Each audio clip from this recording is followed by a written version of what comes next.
Good morning सभी बच्चों का ज्ञान सागर के ऑनलाइन प्लेटफॉर्म पे सभी का स्वागत है। मालूम है आप सभी लोग जुड़ चुके होंगे। ये जीएस की श्रृंखला चल रही है। इसी क्रम में आज साइंस का हम लोग क्वेश्चंस देखेंगे इम्पॉर्टेंट, जो आपके पेट के एग्ज़ाम में आने वाले हैं। सारे क्वेश्चंस इम्पॉर्टेंट रहेंगे आज के, एक एक करके एग्ज़ाम में ये पूछे गए हैं, आने वाले समय में पूछे भी जाते हैं। ठीक है, तो तेज़ी से सारे बच्चे जुड़ जाएं और वीडियो को शेयर करें, लाइक करें। ठीक है, हम लोग स्टार्ट करते हैं पहले क्वेश्चन से। ओके, तो सबसे पहला क्वेश्चन है, इसका कमेंट बॉक्स में आप लोग आंसर लिखेंगे कि प्रोटॉन की खोज किसने की थी। प्रोटॉन की खोज किसने की? गोल्डस्टीन, रदरफोर्ड, चैडविक या एंडरसन। तो इसमें से जो आपका सही ऑप्शन होगा वो हो जाएगा Rutherford, option number B. Rutherford option सही होगा प्रोटॉन की खोज की। जैसे हम लोगों ने एक फार्मूला पढ़ा है छोटी क्लासों में,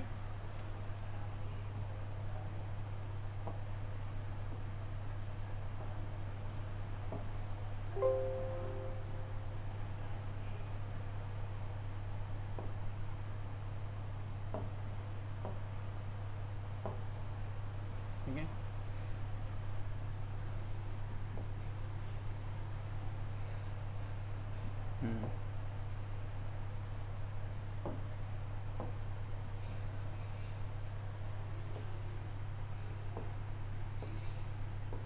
ईंट पर नाच पाए।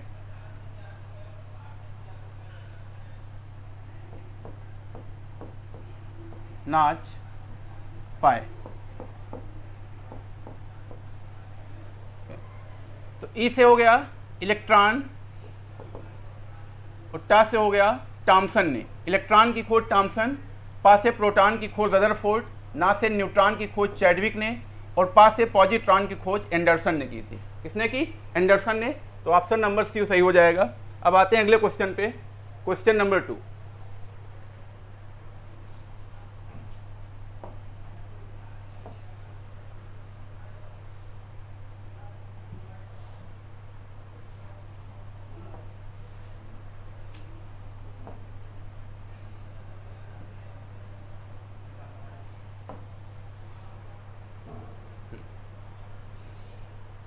क्वेश्चन नंबर 2 है कि रेडियो सक्रियता की खोज किसने की थी। तो इसमें सही ऑप्शन हो जाएगा रेडियो सक्रियता की खोज जो की थी, किसने की थी? Henry Becquerel. हेनरी बैकरल आपका सही आंसर हो जाएगा। और क्यूरी ने किसकी खोज की थी? रेडियो जो है रेडियम की खोज की। उसके बाद रांजन ने, जानते हो किसकी खोज की थी? एक्स रेस, एक्स किरणों की खोज रांजन ने की। एक्स किरणों की खोज रांजन ने की। ठीक है, ठीक है। आगे क्वेश्चन नंबर 3 है,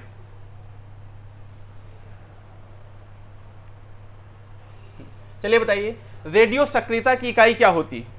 रेडियो सक्रियता की इकाई क्या होती है? जूल, वाट, डाइन या क्यूरी। तो इसमें जो सही ऑप्शन है ये आपका हो जाएगा क्यूरी।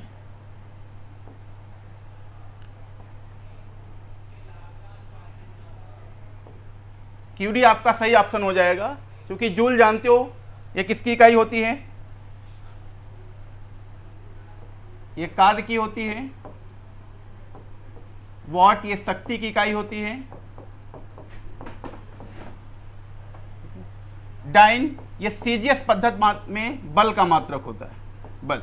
और रेडियो सक्रियता की इकाई क्यूरी होती है।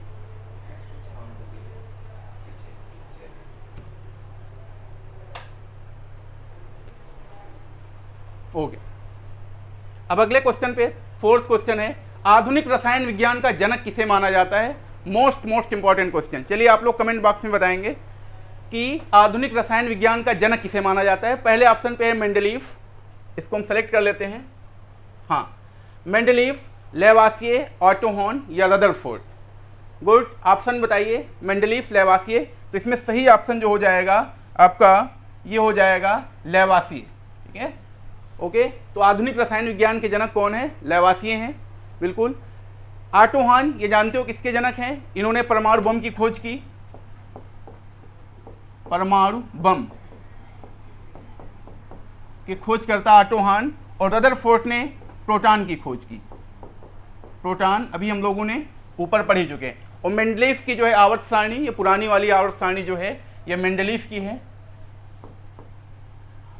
ये पुरानी आवर्त सारणी।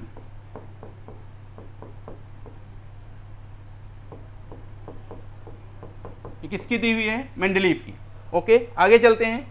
क्वेश्चन नंबर 5, निम्न में किसका जो है, किसमें कण और तरंग दोनों की प्रकृति पाई जाती है?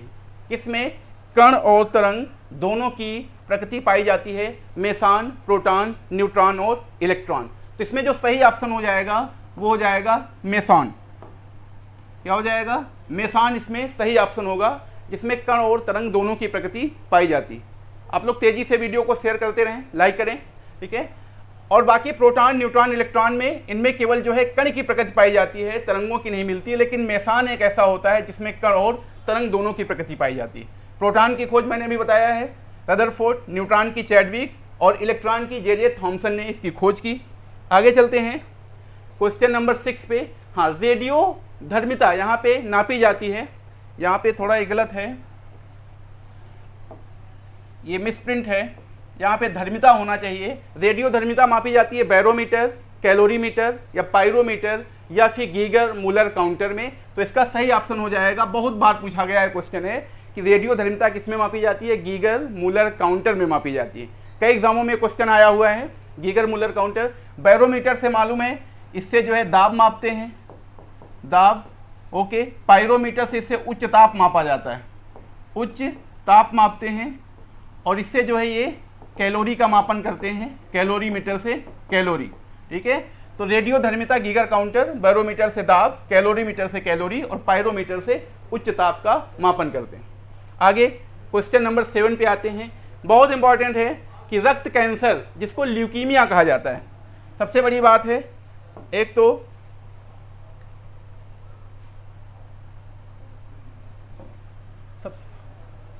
सबसे पहले ल्यूकीमिया को क्या बोलते हैं? इसको जो है रक्त कैंसर बोला जाता है। कि रोकथाम में किसका उपयोग करते हैं?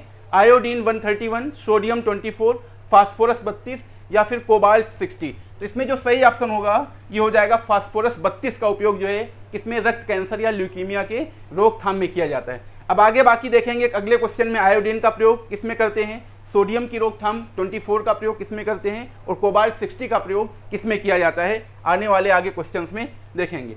अब क्वेश्चन नंबर 8 है, ये देखो बिल्कुल दिया है, निम्न में से कौन सा सही सुमेलित नहीं है? निम्न में से कौन सा एक सही सुमेलित नहीं है? बहुत इंपॉर्टेंट है, देखिए इधर सबसे पहला है कोबाल्ट। कोबाल्ट 60 का प्रयोग कैंसर में, ये बिल्कुल सही है, सही सुमेलित है, इसका प्रयोग करते हैं। आयोडीन 131 थायराइड का प्रयोग करते हैं, थायराइड मालूम है ये गले में ग्रंथि पाई जाती है, सबसे बड़ी अंतःस्रावी ग्रंथि होती है और आयोडीन की कमी से ये फूल करके लटक आती है, तो इसी को जो है घेंघा रोग के नाम से जानते हैं, इसका प्रयोग आयोडीन के रोकथाम में। अगला है फास्फोरस 32, अभी हम लोगों ने पढ़ा था, इसका प्रयोग जो है कैंसर रक्त कैंसर के रोकथाम में किया जाता है। गोल्ड 121 रेटिना दोषों का, ये ऑप्शन गलत हो जाएगा, क्योंकि जो गोल्ड 121 होता है ये एक रेडियो सक्रिय तत्व है, ठीक है, ये रेडियो सक्रिय है, रेडियो सक्रिय तत्व है, इसका प्रयोग जो है ये सही नहीं है, रेटिना के दोषों का उपचार इससे बिल्कुल नहीं होता है, ठीक है। अब आगे चलते हैं अगले क्वेश्चन पे, क्वेश्चन नंबर 9। क्वेश्चन नंबर 9 बिल्कुल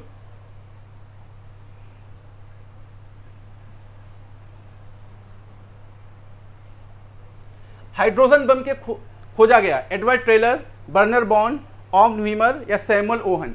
हाइड्रोजन बम की खोज की गई किसने, किसके द्वारा की गई? ये की गई थी एडवर्ड टेलर के द्वारा। और हाइड्रोजन बम मालूम है आपको ये किस सिद्धांत पे काम करता है? तो ये काम करता है नाभिकीय संलयन पे, नाभिकीय संलयन प्रक्रिया, hydrogen bomb. Okay, Edward Teller ने इसकी खोज की। अब आगे आते हैं 10 नंबर पे। अगला क्वेश्चन कहता है smog, very very important question. Smog किसका मिश्रण है? स्मॉग इसमें से किसका मिश्रण है? तो ये स्मॉग बताएं, बहुत ज़्यादा इंपॉर्टेंट है, पूछा जाता है हवा और जलवाष्प का है, पानी या धुआं का मिश्रण है, आग या पानी का है या फिर धुआं और कोहरे का है। तो ये जो मिश्रण होता है स्मॉग, ये होता है, किसका होता है, धुआं और कोहरे का। ठीक है, स्मॉग। जब ये ज़्यादा स्मॉग जो है हमारे फेफड़ों में जम जाता है, फेफड़ा, तो इसी से एक रोग हो जाता है जिसको हम लोग क्या बोलते हैं, एम्फाइस्मा।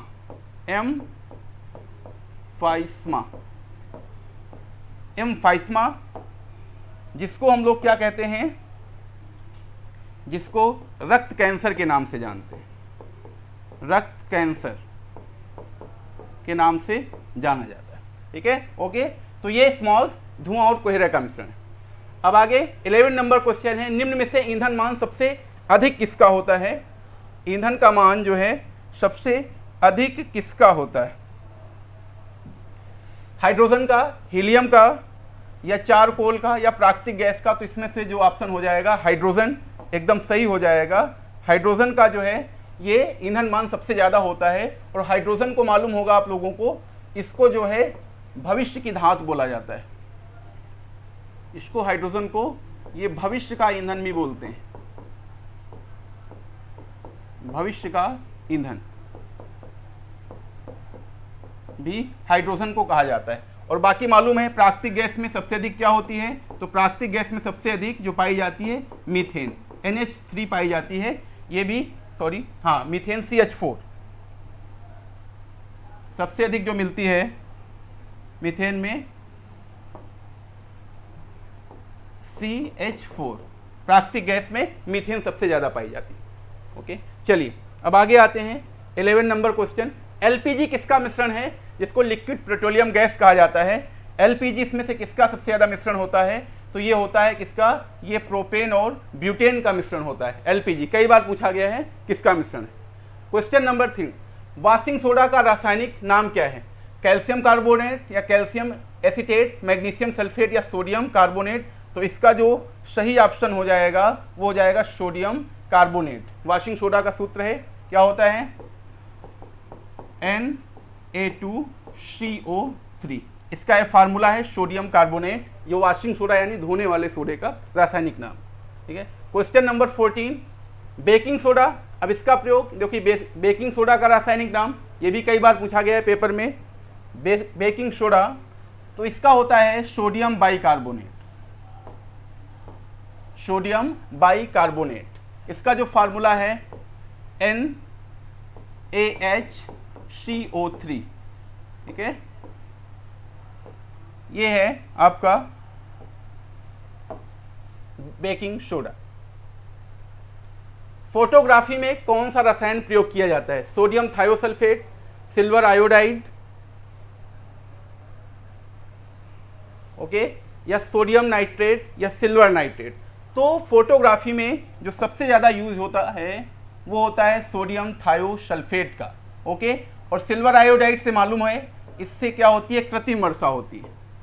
ये भी याद रखेंगे, कृत्रिम वर्षा के लिए जो है सिल्वर आयोडाइड का प्रयोग होता है। AgI इसका जो है फार्मूला होता है, AgI, कृत्रिम वर्षा, सिल्वर आयोडाइड।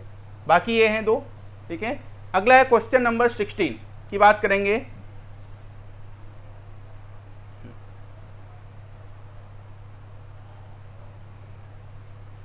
कास्टिक सोडा का रासायनिक नाम क्या है, तो कास्टिक सोडा का रासायनिक नाम सोडियम हाइड्रोक्साइड होता है। इसका फार्मूला होता है NaOH। ठीक है, इसका भी प्रयोग जो है धावन वगैरह वॉशिंग में भी किया जाता है, NaOH, sodium hydroxide, NaOH। Question number 70, पृथ्वी की पपड़ी पे सर्वाधिक पाया जाने वाला धातु कौन सा है। पृथ्वी की पपड़ी पे सर्वाधिक पाया जाने वाला धातु कौन सा है, जिंक, तांबा, एल्युमिनियम, या लोहा। तो सबसे ज़्यादा कौन सा मिलता है पृथ्वी की पपड़ी पे, एल्युमिनियम मिलता है। इसीलिए इसको जो है हम लोग क्रस्ट, जो पपड़ी होती है, इसको जो है हिंदी में हम लोग किस नाम से जानते हैं, तो इसको जो है कहा जाता है, इसको क्रस्ट नाम से जाना जाता है। किस नाम से जानते हैं, क्रस्ट, क्रस्ट नाम से पपड़ी को।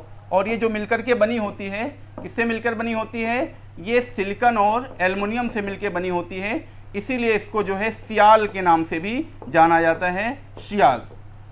ठीक है, सियाल। तो ये पपड़ी में एल्युमिनियम और जो है सिलिकॉन से सबसे ज़्यादा मिलकर के बनी होती।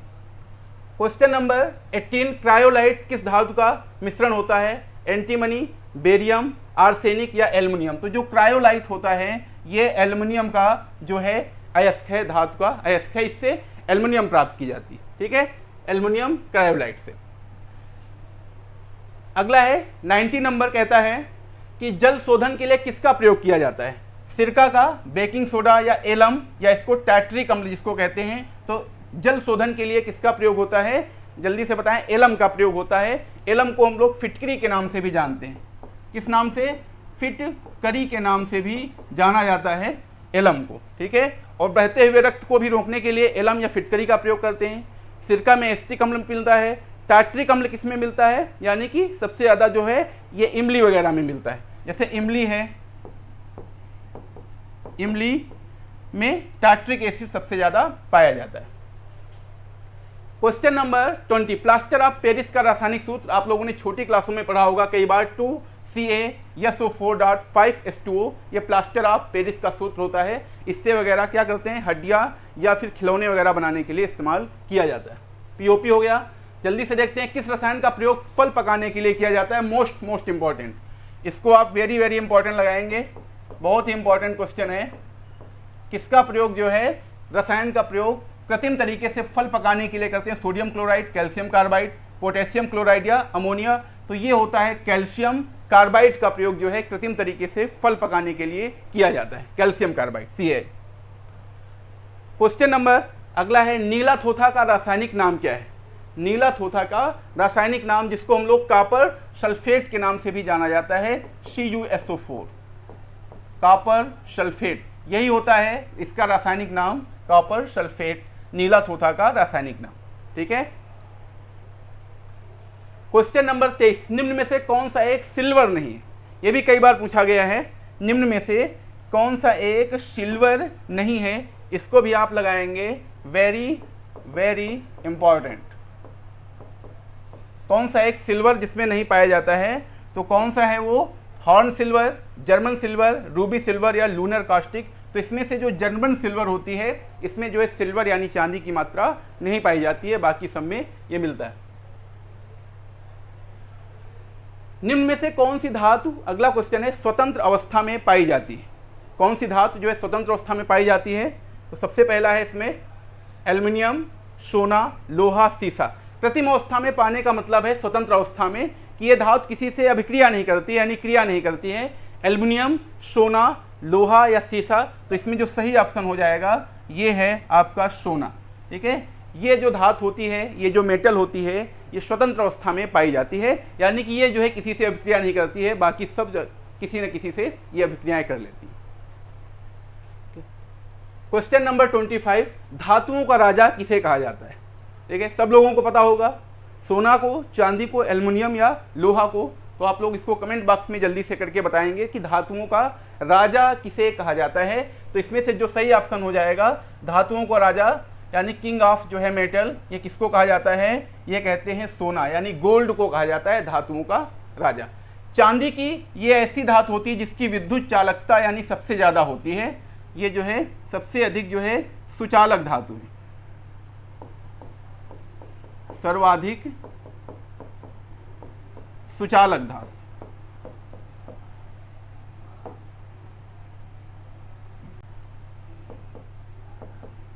सुचालक धातु, या कह लीजिए सबसे ज़्यादा इसकी चालकता सबसे ज़्यादा होती है। किसकी ज़्यादा होती है? तो चांदी की ज़्यादा होती है। ठीक है, और बाकी सोना को धातुओं का राजा कहा जाता है। क्वेश्चन नंबर 26, अमलगम एक किसका घटक है? किसका है? आयरन का है, जिंक का है, कॉपर का है या फिर मरकरी का है, Hg का है? तो अमलगम किसका होता है? ये मरकरी का होता है बच्चे, याद कर लेना। अमलगम किसका एक घटक है? मरकरी। मरकरी को हम लोग Hg भी डिनोट करते हैं, इसको जो है मरकरी को पारा के नाम से भी जाना जाता है। अमलगम इसका एक जो है घटक होता है। किसका प्रयोग जो है थर्मामीटर में किया जाता है? जस्ता, लेड, पारा या मरकरी? वैसे ये दोनों ऑप्शन एक हो गए हैं। इसका प्रयोग जो है थर्मामीटर में करते हैं, यानी कि टेम्परेचर वगैरह नापने के लिए जस्ता, लेड, पारा या फिर जो है मरकरी जो है, इसमें से सही ऑप्शन हो जाएगा पारा। इसका प्रयोग जो है किया जाता है थर्मामीटर।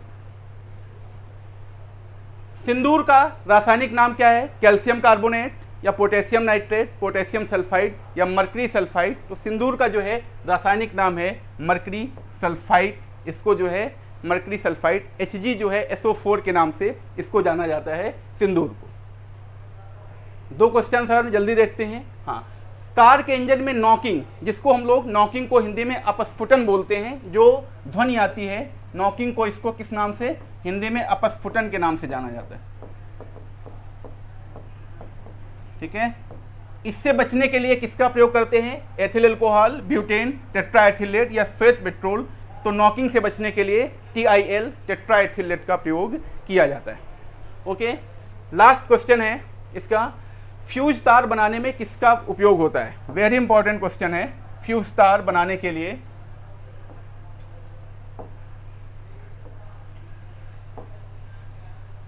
किसका प्रयोग करते हैं?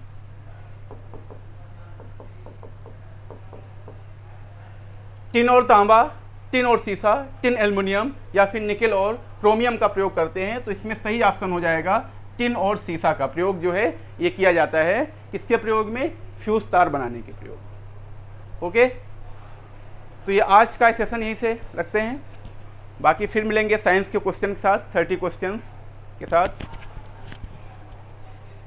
ओके।